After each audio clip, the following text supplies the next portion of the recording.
เส้นกากบาทกลางฝ่ามือบอกเลยว่าท่านนั่นเป็นคนที่โชคดีที่สุดหายากที่สุดแทบจะหาบ่ได้เลยคนที่มีกากบาทกลางฝ่ามือยกมือขึ้นสูงแล้วสังเกตเบื้องโตของท่านนั่นมีลายมือดังที่จะกล่าวต่อไปนี้หรือบ่ถ้าหากว่าไผที่มีกากบาทที่กลางฝ่ามือนั่นหมายความว่าท่านเป็นคนที่มีบุญเป็นคนที่มีอำนาจวาสนาเป็นคนที่เหล่าเทวดาปกปักรักษา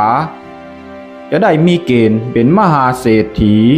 จะมีเงินทองไหลเข้ามาอยู่บ่หยุดยัง้งเตรียมรับทรัพย์แบบบ่ทันตั้งโตเตรียมเปิดกระเป๋ารับโชคได้เลยและก่อนที่จะเข้าไปรับฟังคำทำนายก็อย่าลืมที่จะกดไลค์กดติดตามและที่สำคัญอย่าลืมที่จะกดแชร์คลิปนี้เพื่อเป็นการเปิดธงรับทรัพย์เพื่อเปิดกระเป๋าเตรียมรับโชค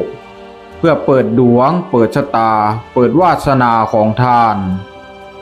คนที่มีกากบาทกลางฝ่ามือเป็นคนที่เกิดมาเพื่อเป็นมหาเศรษฐีเกิดมาเพื่อปลดทุกข์ให้แก่มนุษย์ทั้งปวงคนที่มีกากบาทกลางฝ่ามือนั้นเป็นคนที่เหล่าเทวดาลงมาเกิดเป็นคนที่มีบุญญาธิการเกิดมาพร้อมทรัพย์สมบัติเกิดมาพร้อมกองเงินกองทองคนที่มีกากบาทกลางฝ่ามือนั้นเป็นคนที่เทวดาส่งลงมาเกิดในช่วงต้นของชีวิตนั้นอาจจะลำบากแต่ลำบากบ่หลายเมื่อเริ่มมีอายุขึ้นมาแล้วจะสุขสบาย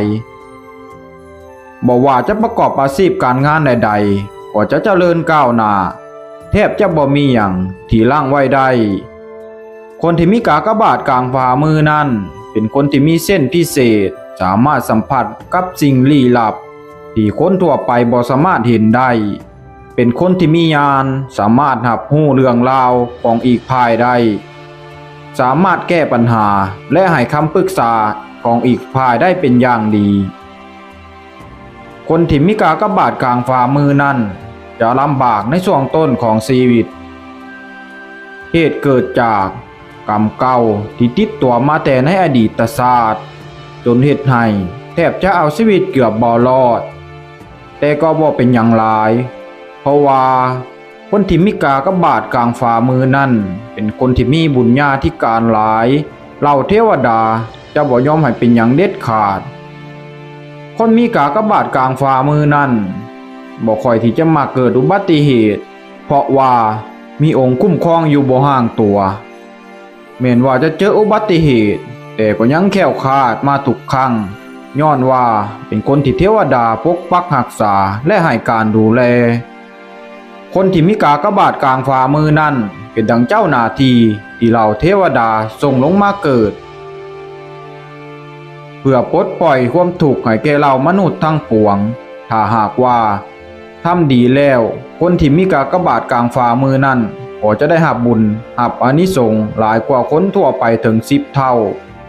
แต่ถ้าหากว่าได้เหตุผิดแล้วก็จะถูกลงโทษอย่างหนักหนาสาหัสเช่นกันถึงแม้นว่าคนที่มีกากบาทกลางฝ่ามือนั้นจะเป็นคนที่ได้สัมผัสพิเศษมาได้ญาณพิเศษมา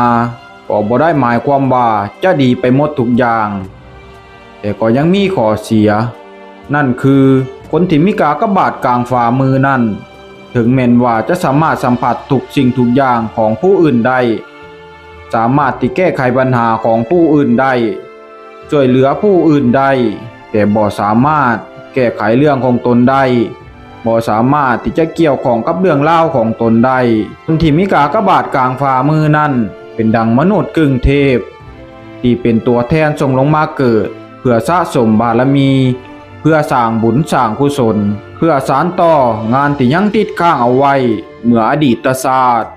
คนที่มีกากบาทกลางฝ่ามือเป็นคนที่กล้าหาญกล้าคิดกล้าตัดสินใจเป็นคนที่มีจิตใจที่แน่วแน่สามารถเป็นผู้นำคนได้ดีเป็นคนที่เว้าจามีเหตุมีผลเช่นกากบาทกลางฝ่ามือนั้นเป็นคนที่มีสัมผัสที่6ทั้งด้านเรื่องความหักของคนที่มีเส้นกากบาทกลางฝ่ามือท่านว่าเป็นคนที่หักไผและหักจริงเป็นคนที่ทุ่มเททุกอย่างได้เพื่อความหักยอมเอาชีวิต